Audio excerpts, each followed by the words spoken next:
What is up, Alabama fans?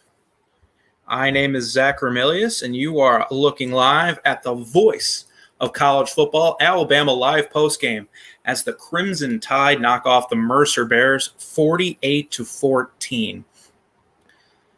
In these games, there's not a lot to talk about, just because these are games Alabama schedules or any team schedules to really show that they're going to knock off, prepare to play, the Floridas, the Auburns, the LSUs. And what's really tough to gauge from this game is anything positive. Anything positive the Crimson Tide do are things they're supposed to do against Mercer, whether that's big plays on the defense, big plays on offense, kicking game, hard hitting. The main positives you can take are backups getting in and getting some playing time. And not always in this game did that look like it was going to be a sure thing, especially in the second half. People are trickling in here. If there's any questions about my nose, I'll make sure to answer that here in a minute. Yeah, Alabama fans, start going in the chat. What did you think of today's game? Did you watch today's game? I don't know how many of you sat there and watched a full game against Mercer. What did you think of Bryce Young's performance today? What did you think of the running game's performance today?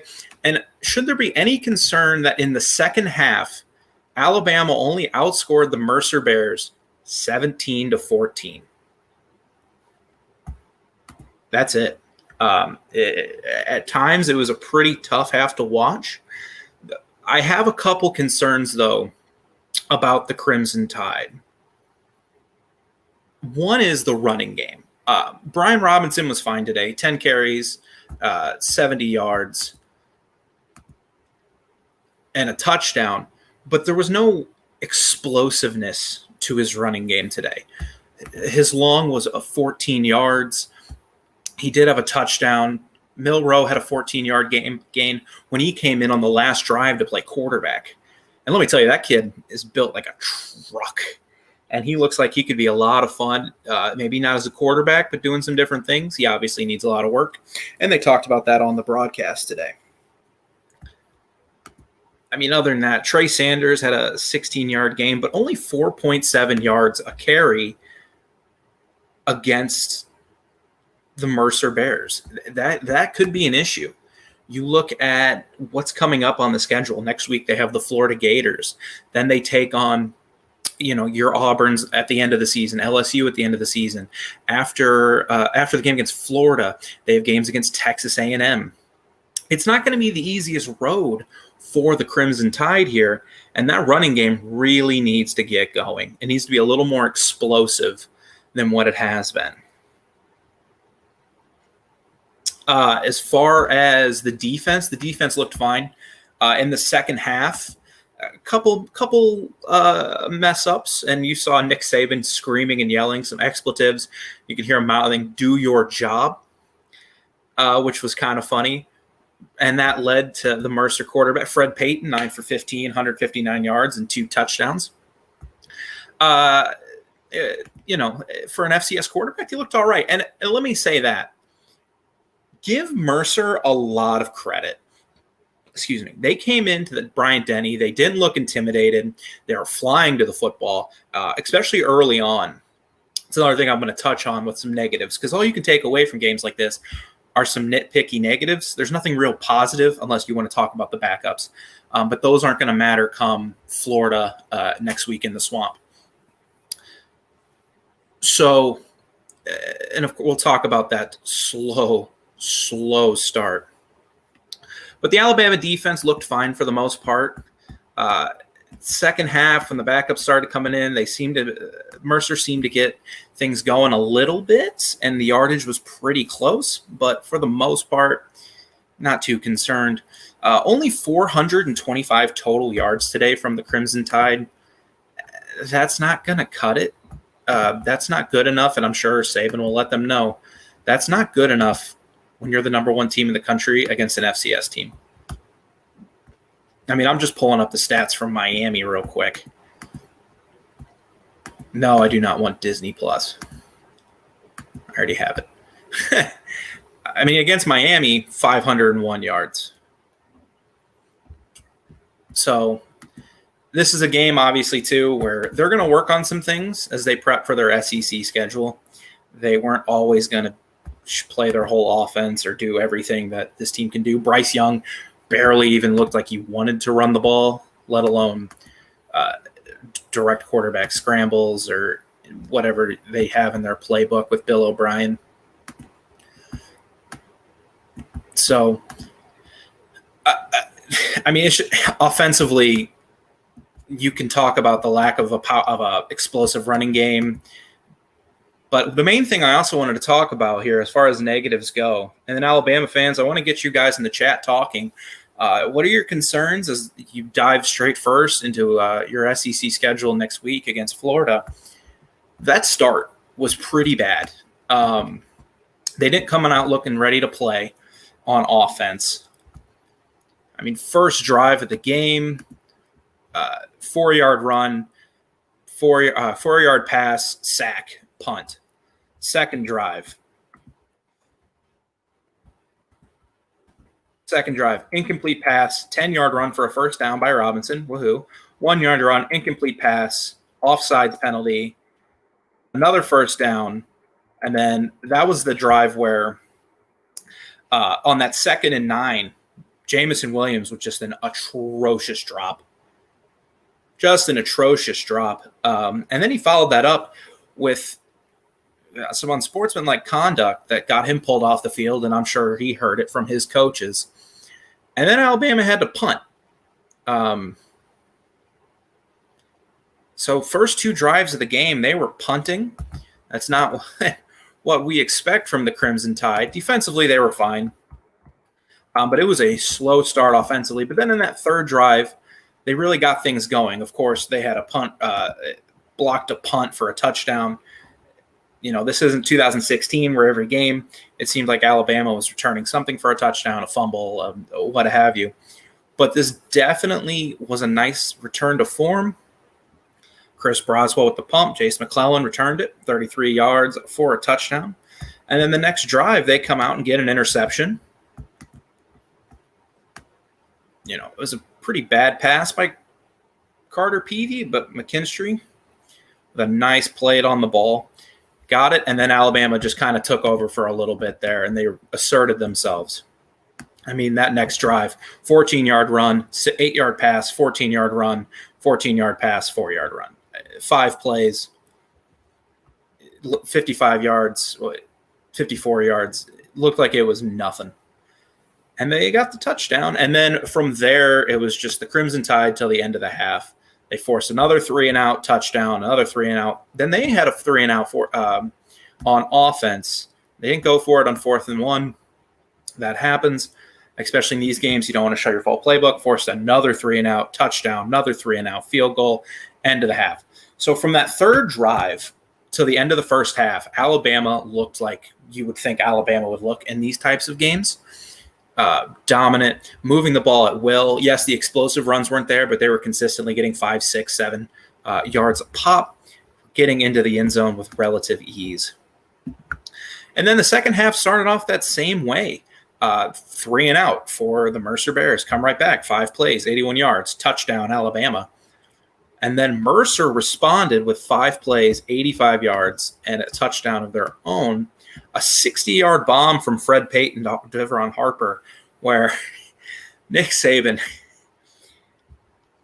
Look, I know all coaches. No coach in the history of college football is Nick Saban. And on all of his laurels, it's incredible how fired up this man gets on a missed assignment, up 38-0 in the 3rd quarter on Mercer in week 2. I'm sorry, it was just funny to me. 'Cause it's like, man, you got 7 national championships. You look like you're in a good spot to win your 7th at Alabama alone. Mistakes happen, and I understand you can't have these kind of mistakes, though, against Mercer, especially when you get down the line. And even if they aren't challenged in the SEC, with how some of these teams are looking, they're going to be challenged in the playoff, especially offensively. Georgia and Clemson defenses look awesome. And then, you play Oklahoma, you got to be able to score some points, and you can't be can't be giving up those deep shots. So, of course, understand why he was mad. It's just kind of funny. Alabama, though, comes back, 5 plays, 64 yards, touchdown. And then they force another interception, this time by Marcus Banks. I think he wanted the pick 6, but to no avail. And then Will Reichert misses his first field goal in a long, long time. You can learn a lot about your depth in these games, but sometimes no positives come out because holy cow, his streak of 19 Tide fans that he missed or he made in a row. Back come the Bears, down 45-7, 7-yard run, 1-yard run, a defensive holding call, a little but I think he got the call. They kind of just drove it down the field, 8-yard run later, and then a 22-yard pass. That was the one where directly you could see Saban on the sideline yelling expletives, do your insert word here, job. And that was kind of funny. And then, of course, they come back with a field goal. Reichert starting a new streak. And that's the final score there. It's 48-14. As the Crimson Tide are now 2-0. I think they'll be less pleased than what they were last week after they just obliterated Miami. But I don't think you ever beat a Power 5 team and then play an FCS team the next week and come out happier. I guess you could have given up no points, no yards, and picked off everything, but rarely does that ever happen. And Mercer, best of luck to them for their season. Give it up to them a little bit, guys. They came out, like I said, they came out ready to play. They weren't intimidated. They were flying to the football early, but as it happens against those FCS teams, the first string alone for Mercer is only going to win a handful of battles against Alabama's first string, but that second string guy isn't going to win any. And then the first string guy is going to wear down because the second string guy at Alabama is almost as good, if not as the first string guy, and that's just going to decimate you. So that's kind of what happened there. But give it up to them. They had to Furman in the Southern Conference. Best of luck to them. They showed themselves quite well, and they didn't quit. They made some nice plays down the stretch, and they got a couple touchdowns. They did. They scored more points than Miami did. So give them some credit for that if you want to. But other than that, there's not a lot more to talk about this game unless, you guys in the chat have something you really want to discuss. For those piling in now, we talked about the slow start offensively, the lack of an explosive running game. We talked about Jamison Williams and the drops. We talked about Bryce Young looking fine. He's still only making his, second start as a quarterback. He has a long way to go, but he'll get there. He's extremely talented. It's promising that in his first game, he's putting up Mac Jones numbers. And not only do you get him this year, Tide fans, you get him next year. Trey Sanders, 7 carries for 31 yards. I thought he was going to get a little more involved in the running game, especially when things started to escalate and it became like 38-0. But he only got 7 carries. Part of it was a lot of, another thing I'm going to give credit to Mercer for. They outpossessed Alabama by like 30 seconds, which doesn't happen. Considering they were less than 2 yards a rush, 9.3 yards per pass.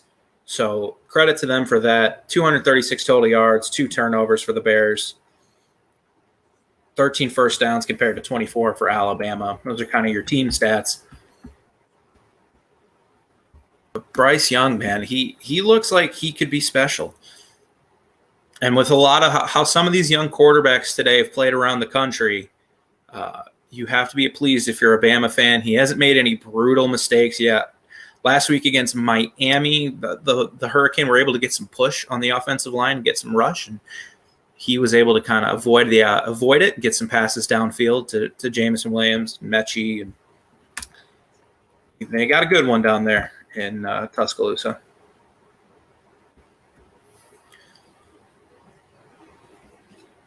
More Alabama fans piling in. Love to see it. So, Tide fans, yeah, leave a comment, guys. What are you excited? What about this game made you super nervous? Like I talked about a couple things that would make me nervous. What did you see that maybe made you excited? For the diehards, you looked at you got to see some of the guys at the bottom of the depth chart. Did they do anything that made you go that raised an eyebrow? I particularly didn't see that just because second half 17-14 was the final score. So they didn't pile it on against Mercer like we have seen other teams in the past. But also with Nick Saban, you look at his history, and yeah, there's some blowouts in there, but he'll rarely, if ever, run the score up. Rarely, if ever. Which is it reminds me of like Mac Brown when Colt McCoy was there. And Saban's been at Alabama since the era of Mac Brown I'm about to talk about. But where it was just, let's get in there, get the win, get out. Let's work on some things, and let's get to practice. And that's big this week because they have a big matchup with the Florida Gators, who beat USF today. That's a big one next week in the Swamp. If Florida plays the right quarterback, it could be a really fun game. But if they stick with Emory Jones, that could be interesting.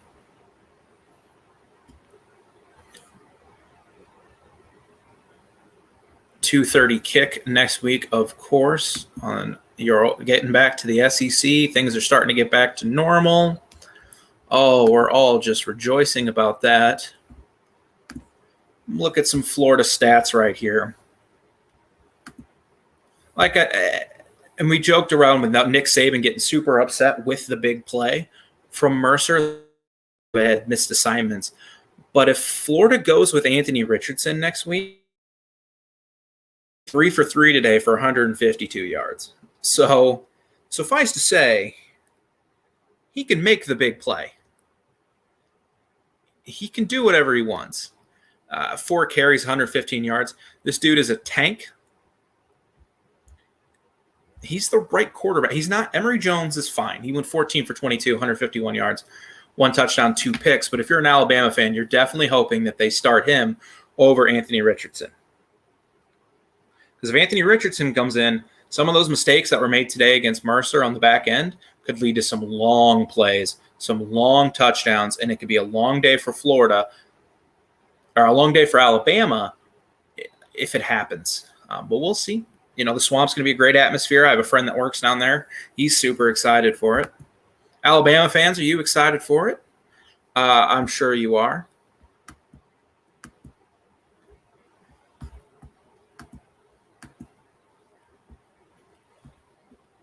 The other thing with Alabama, too, that we'll talk about here now, just because we're into week 2.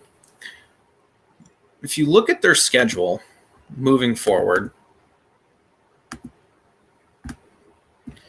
yeah, there are a lot of tough games coming up, but none of these teams have looked that impressive. I mean, we'll start with Texas A&M. They just squeaked by a Colorado team that's predicted to finish towards the bottom of the Pac-12. Now, the Pac-12 got a big win today, and the conference is looking a lot better with UCLA's win over LSU. But, yeah, I just didn't look a lot. Looking at this schedule, Texas A&M squeaking by Colorado, Ole Miss looked great in the first half against Louisville. Second half, things fell off a little bit. Then they got Mississippi State, who we'll see. Tennessee looks rough. LSU looks rough, and their offensive line is really struggling. And then you got Auburn, who's putting up a lot of points, but they're playing Alabama State and Akron. Like, woohoo. Like, I'm not going to celebrate you putting up points on Alabama State and Akron.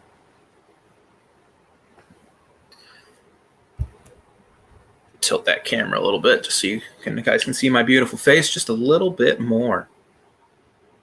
But Alabama fans keep piling in here. talk some Crimson Tide football, what you like today. If there's anything you want to discuss further about today's game against Mercer, the future schedule. This is my first time doing this, so if you have any questions to ask me about what I think of this program, where I think they're headed, it's all positive. Anything, really. Let's just get this conversation going. I'm just trying to get a little more comfortable talking to you guys before a big one against Florida next week that we've covered. We did talk about a couple struggles today. We did talk about the run game, which wasn't explosive. We talked about the start, which was a little ugly. I haven't seen yet if he gave an update on him post-game. Basically, the game ended. I came live, and I'm not exactly checking Twitter, but I can certainly look really quick for you.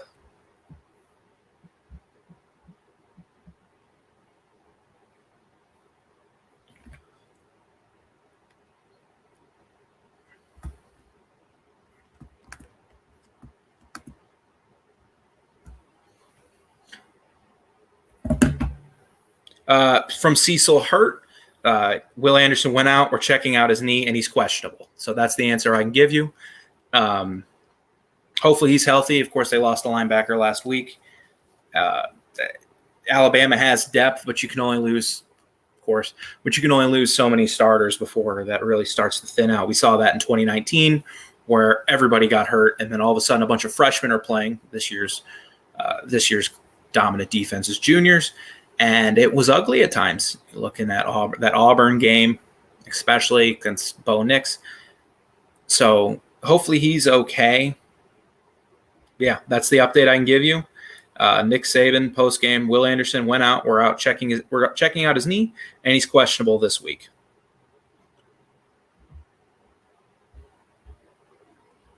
That's the main thing with these games too, man. You just want to get in, get out. Hope that nobody gets hurt, because getting hurt can be dangerous for a team's chances, especially in these nothing games where you're going to win by 30 points. Yeah, of course, man. That's what I'm here for. Give all the news I can.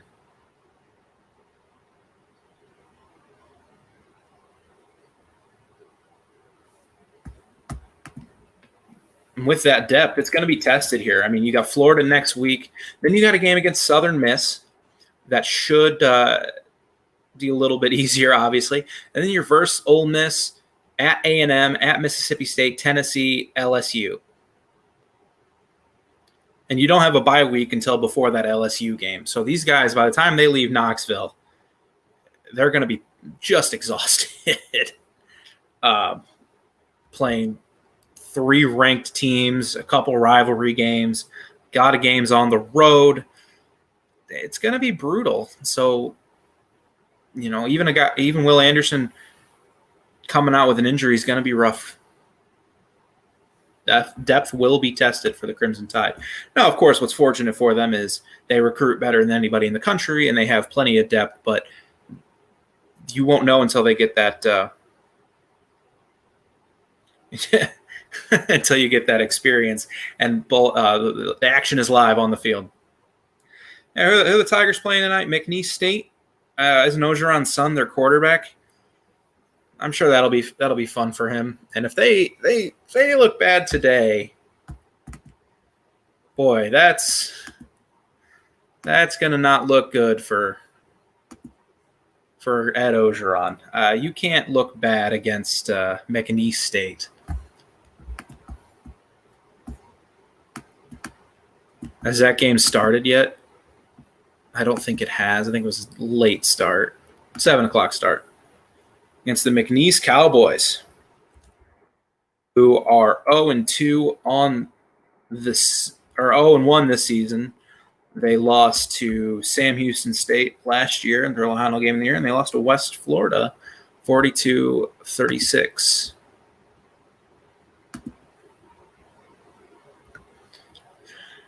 So, yeah, that better be a game where your offensive line – let's go Cowboys. Wouldn't that be something? Oh, Ogeron's not making it back to the facility if he allows that to happen. I tell you what. Actually, you're looking to have a big game from Max Johnson. A little more composure, I would think. He showed flashes at times against UCLA, and he's a talented kid. I mean, you don't with the team they had last year and the struggles they had, don't walk into Florida and get a win and look as pretty as you did.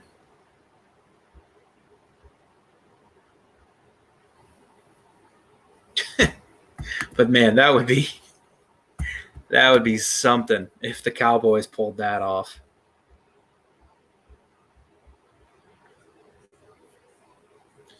Thanks for coming in above the clouds. How long have you been an Alabama fan?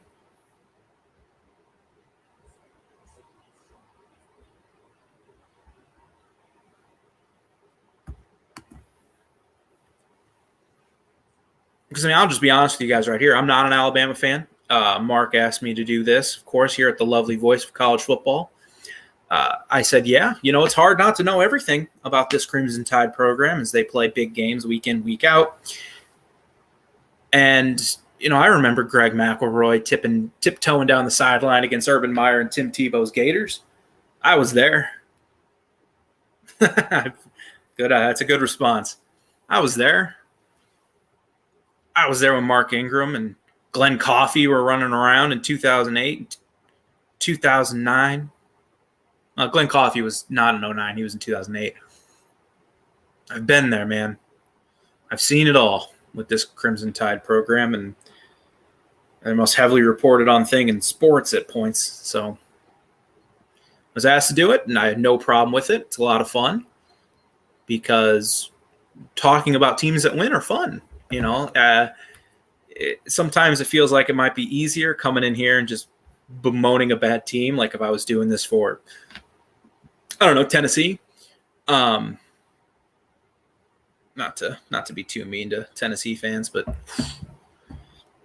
didn't like that hire when it was made, and I still don't like it.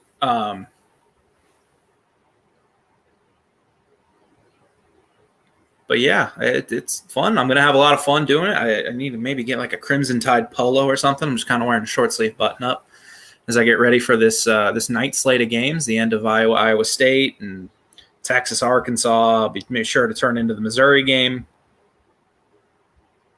For a week of college football, a lot of people said it was going to be pretty meh.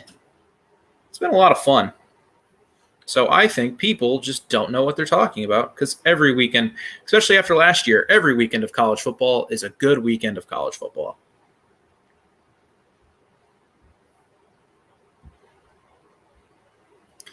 Above the clouds, the one talking in here. What did you think of today's game? Is there anything that I've missed or I need to touch on?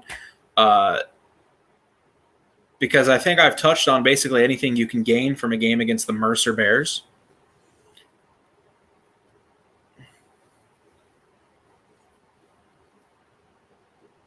Oh, that's awesome. Congrats to him. What a weird year to graduate into. I graduated when COVID was starting. So, yeah, what a weird time to graduate. It was really rough, and hopefully he got to have a fun college experience. I mean, his team won a national title, so I can't imagine it was too rough. And Alabama basketball was incredible. So I can't imagine things were that rough sports-wise.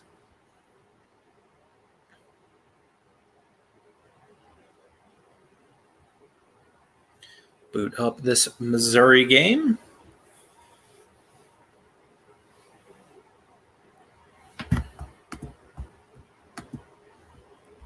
But as far as the SEC goes in Alabama, I mean, it doesn't look like there's going to be too stiff a test until that game against Georgia. And I know we'll look at Georgia and say, oh, their offense really struggled against Clemson, an elite defense. A lot of offenses are going to struggle against Clemson. But the thing with Georgia is in the East, I mean, maybe Florida gives them a challenge. Maybe Kentucky gives them a challenge. I highly doubt it, but maybe Missouri gives them a challenge. They're not really going to be tested until that SEC championship game. So they have plenty of time to work on things. Plenty of time. And as we know, teams that in week 1 don't look the same as teams that look in week 14. I mean, just last year, Alabama killed Mizzou in week 1, but it didn't look like they were on their way to be one of the best offenses of all time. And then, they're up like 38-3, I remember, but it didn't look like they were going to set record. It didn't look like they were going to be 2019 LSU. And, you get into the middle of the season, it's like, oh, okay, all right, yeah, all right. So week 1 to week 14, 15, everything's going to be different. Of course, I'll be here live at the Voice of College Football every week I can, which should be most weeks. I think I'm going to Georgia, Tennessee, November 3rd. I got tickets for that one for some reason. I like to go into one spot. I've been to Wisconsin and I've been to Iowa because those tickets were cheap and I had people I could stay with if I wanted to hang out in Iowa City or in Madison. Would recommend both those places. I know we have SEC people, and I'm going to try and make it to – I've never been to Athens. I really want to go to Athens. I'm going to go to Knoxville this year. I have a friend – like I said, I have a friend that works down in Gainesville, so I think I'm going to get down there for a game at some point. But I've been to a couple Big Ten places, and, man, it's a lot of fun. Madison's a lot of fun, even at 11 a.m. for a kick against Michigan. Moving back to Alabama, what do you guys think of their chances this year? I mean, obviously – for the Crimson Tide, it's national title or bust. There's no ifs, ands, or buts. But out of every team you've watched through 2 weeks, who do you think gives the Crimson Tide their toughest test? Is it an Ole Miss team that has an explosive offense and Lane Kiffin knows how Nick Saban wants to do things? Is it Auburn, whose offense has looked great under Brian Harsin through 2 weeks, but again, Alabama State and Akron aren't exactly the toughest or the best way to gauge how good an offense is? Is it gonna be somebody else? Could Joe Milton in Tennessee? Yeah, I'm kidding. Could it be Florida a week from now on the road in the swamp? I think it could be, honestly, if they play the right quarterback. If they end up playing Emory Jones, no shot that Alabama's going to just kind of do whatever they want with Emory Jones, because I don't think he's that good. And it had been talked about during camp that he had his struggles.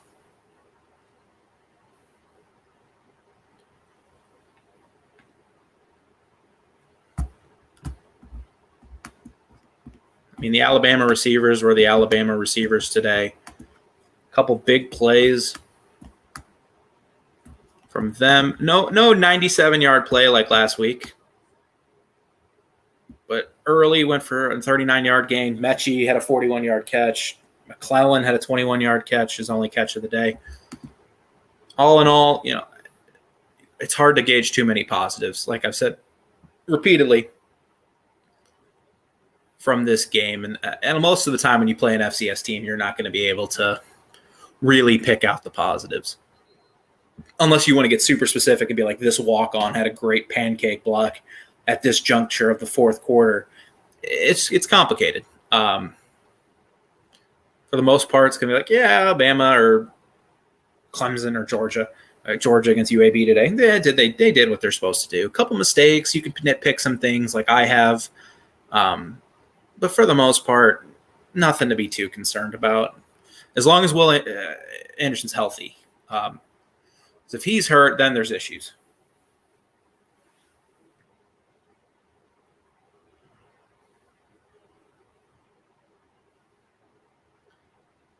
But I can't imagine if you're an Alabama fan, you're too worried about anybody right now.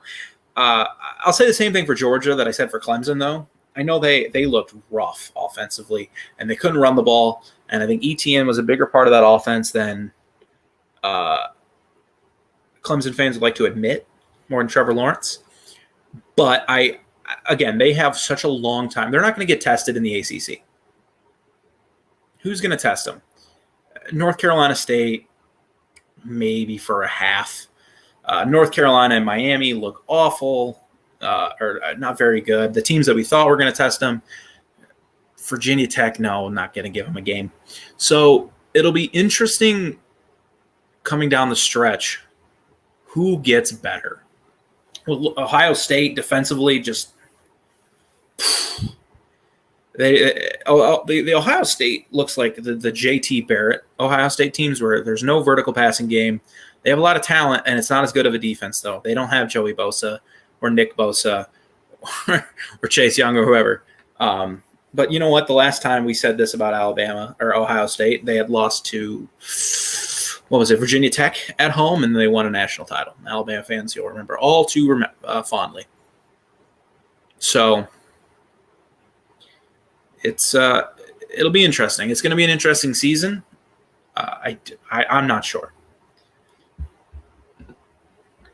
Because we all, end of the season, came and thought Texas A&M would be the toughest test for the Crimson Tide at College Station. Certainly a good opinion. No one would have mocked you for that, on the road against a team ranked 5th. But then today they just looked terrible. Haynes King went out with an injury, and once he was hurt, Calzada couldn't do anything. Their running game couldn't do anything. I mean, Isaiah Spiller had 8 carries for 20 yards. I think Colorado is a decent team, maybe a bowl team, but Alabama's better.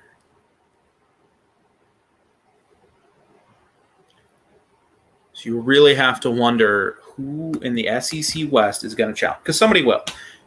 Inevitably somebody will. I mean, a Nick Fitzgerald, Joe Moorhead, who called a great game today until the end for Oregon. Mississippi State team was winning until the end against Alabama. So somebody's going to challenge them. It's just going to be interesting to see who. Not every year can be like 2020 where you just obliterate everybody. Ole Miss being the one exception, and even but that game was never really in doubt, because every time I was like, all right, Ole Miss, get a stop. They couldn't get a stop.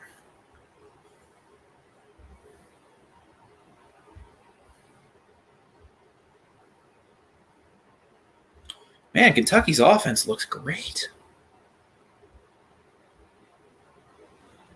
When the heck did that happen? Maybe Kentucky gives them a challenge. I'm just kidding. Good for Mark Stoops, though. See at the bottom, that's my Twitter handle. That's my name. You can come follow me, where you can find a bunch of random thoughts about movies, because I do have a degree in film and sports broadcasting, thoughts on sports, baseball. St. Louis Cardinal fan here, so you'll get a lot of negativity. I'm sure there's a lot of Atlanta Braves fans in the chat. Best of luck to you against the Brewers come October.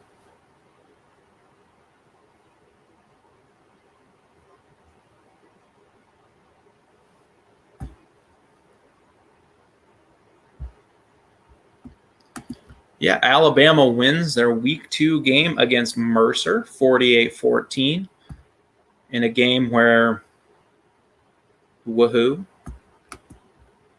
you got the win, but what can you judge positively from this game? You can judge some negative things, and we've talked about it on this show. You can judge the slow start, where they just couldn't get anything going offensively till like drive 3. They blocked a punt, and their defense looked fine, but offensively they just couldn't get anything going. And then the lack of an explosive running game. I mean, Brian Robinson's longest carry was 16 yards, and Alabama as a whole only averaged like 4.7 yards a carry, which will not get the job done come playoff time or SEC championship time, when an explosive play or two might be the difference between beating Georgia and losing to Georgia.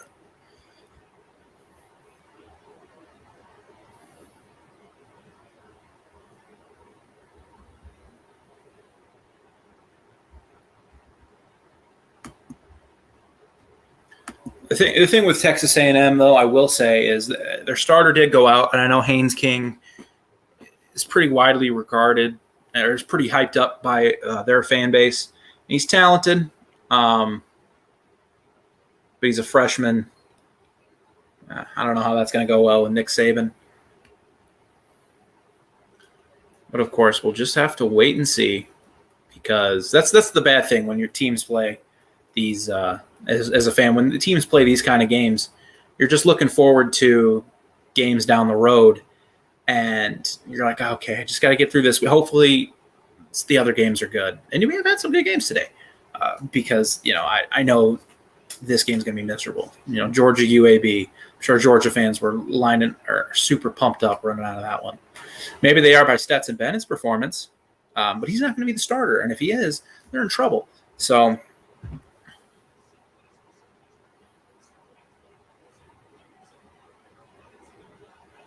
because Stetson Bennett can beat Tennessee or Mizzou or even Kentucky, but he's not going to beat Alabama. We saw that last year because this Alabama defense is much better than it was last year. And by the end of the season, it had really rounded into form as a good defense. Not a typical Alabama defense, but we hadn't seen that in a couple of years. The 19 defense with all the injuries at linebacker wasn't great. The 20 defense, part of it was there just on the field because, you score a lot of points. We're going to score some points because we're going to have to keep throwing. But this looks more back into form of what we expect from an Alabama defense. And they lost Surtain, and that's still impressive that they're going to play this well.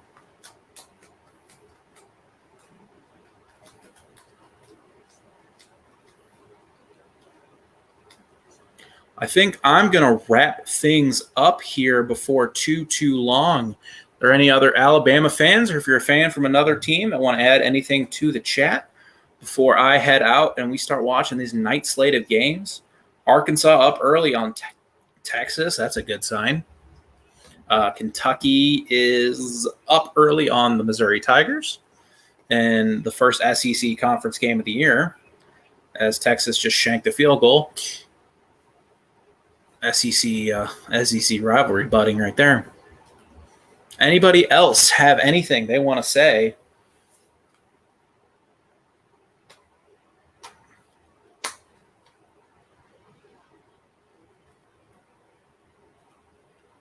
Before I head off for the evening.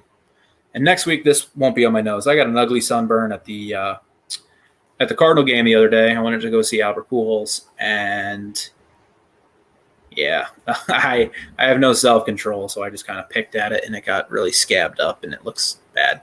Doesn't hurt, though. It would have hurt with my old glasses, because my old glasses were more like the bridge was lower. But these new ones I got today are doing good. All righty, then. I'm going to wrap things up. I'm Zach Remelius. This is Alabama at the voice of college football, Mark Rogers TV. And you can tune in next week when we recap the Crimson Tide and the Florida Gators in the Swamp, an afternoon game. It should be an absolute blast. You all have a great night, and I'll see you next week.